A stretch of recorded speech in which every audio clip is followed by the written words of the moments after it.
Kakinada Bhaskar Nagar water tank వద్ద గల శ్రీ సాయిబాబా మందిరంలో శ్రీరామనవమి సందర్భంగా ఆలయంలో శ్రీ సీతారాముల కళ్యాణం వైభవంగా జరిపించారు. కాకినాడ భాస్కర్ నగర్ లో వేంచేసి ఉన్న శ్రీ సద్గురు సిరిడి సాయిబాబా ఆలయంలో ఆలయ ప్రెసిడెంట్ పలక ఆదిత్య శేఖర్ సూర్యకుమారి దంపతుల ఆధ్వర్యంలో విజ్జి వీర వెంకట అనిల్ కుమార్ లక్ష్మీ సాయి చందన దంపతులు పీటల మీద కూర్చొని శ్రీ సీతారామ కళ్యాణం జరిపించారు.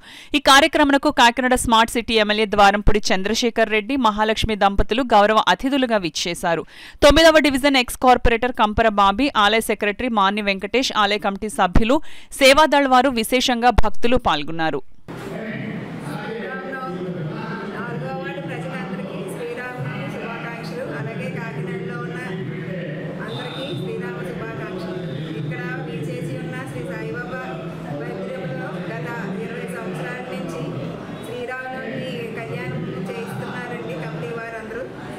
ఇక్కడ చాలా ఆహ్లాదంగా జరుగుతుంది.